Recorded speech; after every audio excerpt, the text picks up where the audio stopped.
Então agora nós vamos falar sobre as trocas transcapilares.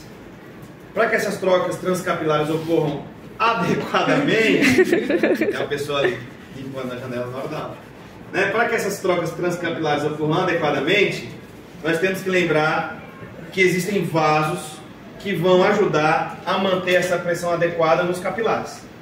E o vaso mais importante nessa regulação se chama arteríola.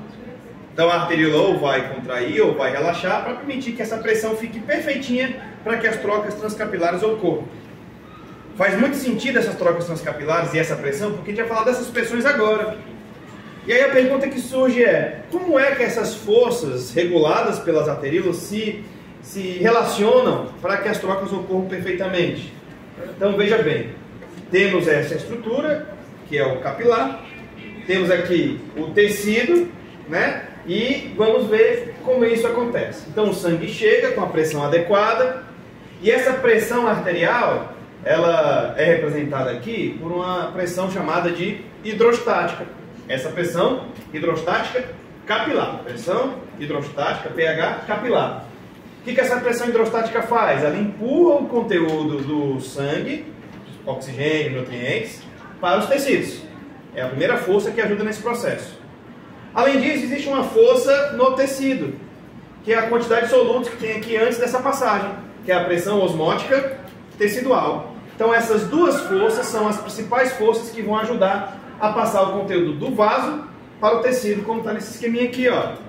Então o sentido é passagem de conteúdo capilar para o tecido. Quais são as duas forças envolvidas nisso?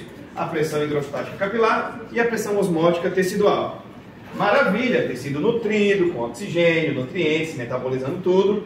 Só que na medida que esse sangue vai fluindo, a quantidade de água dele vai diminuindo e a pressão osmótica capilar aumenta, por conta da albumina principalmente, que é um soluto que não consegue passar para o vaso. E aí a pressão osmótica capilar sobe. Isso já puxa conteúdo do tecido para o vaso. Então os metabólitos, CO2 que estavam no tecido, acabam sendo conduzidos por essa pressão para o sangue. Além disso, lembra que passou água e nutrientes para cá? A pressão hidrostática tecidual começou a aumentar. E isso vai ajudar a empurrar conteúdo também para o vaso.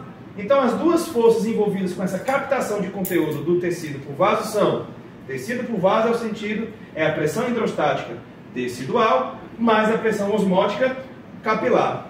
Dessa maneira, o sangue deixa de ser arterial e passa a ser denominado de venoso. Esse CO2 que está sendo conduzido vai ser conduzido para o pulmão, o ventrículo direito leva, né, para o pulmão, lá ocorrerá a hematose, a troca, e o sangue passa a ser um quesito oxigênio arterial. E os metabólitos podem atingir os rins e lá passará pelo processo de filtração, reabsorção, secreção, eliminando esses metabólitos através da urina. E assim se dá o processo de troca transcapilares.